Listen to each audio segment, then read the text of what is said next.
حضرت انس رضی الله تعالی عنہ څخه روایت دی چې نبی علیه الصلاة والسلام ته یسو زنانې راللې، عرض یې وکړ چې ای د الله رسوله، ټوله فضیلتونه خو نارینه ویوله، ځکه چې نارینه جهاد کوي او د الله په لاره کې غټ غټ کارونه کوي او ثوابونه ګټي او زکاتونه ورکوي، په مسجد کې لمونځونه کوي او د اخترو دپاره د عیدګاه کوي.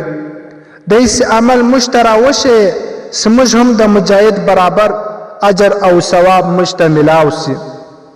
نبی علیه الصلاة والسلام ته فرمایي چې تی زنانې په کور کې کښېنئ، تاسو ته به د مجاهد عمل برابر ثواب ملاویږي. حقیقت او د غیرت تقاضا هم دا ده چې زنانې ته غیر محرم سړی نسي را او نه د کوره ووځي. چې کله زنانه د کوره ووځي دا به د فتنې څخه خالی نه وي.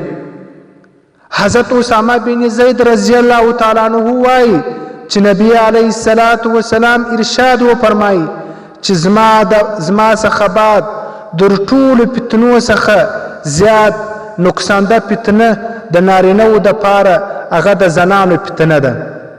تاسې لږ فکر او سوچ ولګوئ چې کله زنانه په لس مخ باندې بازار ته وځي، آیا دا فتنه به زیاته وي او که به کمه وي؟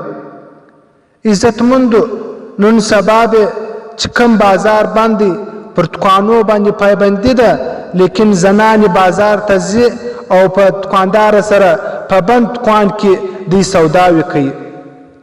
چې کله دا دکاندار ته ورسي، ستی دکاندار د شا د خوا شټر او دروازه پسې بنده کې دا دننه د دکاندار سره شاپینګ کوي. عزتمندو، دا څنګه غیرت دی؟ دا څنګه ناموس دی؟ او دا څنګه مسلماني ده چې په بند دکان کې د نامحرم سړي سره دا سوداوي کوي؟ عزتمندو، د ترمذي شریف روایت دی، حضرت عبدالله بن مسعود رضی الله تعالی عنہ فرمایي چې نبی علیه الصلاة والسلام ارشاد وفرمایي او وی فرمایله چې زنانه دا پرده ده او دا به په پرده کې وسیږي، ځکه چې زنانه د کوره څه ووځي او بیا پردې ووځي، مخې لسي، دا د شیطان په نظر کې راله او ټوله نارینهو نظرونه دا و دې طرف ته راړي، ځکه شیطان کوشش کوي دغه زنانه د نارینهو په نظر کې ښایسته کړي. او دا قاعده ده چې کله زنانه په کالج یا په دفتر په ماحول کې قدم کښېږدي، دا د مختلفو د نظرو نشانه جوړیږي. او زنانه بیا په خپل دننه چې کوم د خاوند محبت او وفاداری جذبه ولا هغه وځي، او بیا د هر نارینه دپاره دا کوشش کوي او دا ځان سنګاروي چې هر نارینه ځان ته متوجه کړي. عزتمندو، د ټولو مسلمانان او امت مسلمه څخه دا خواست دی په خپل کور باندې پایبندي ولګوي، پر زنانه پایبندي ولګوي، بازارو ته بندي کړي او سودا یې په خپله وله راوړي. واخر دعوانا ان الحمد لله رب العالمین.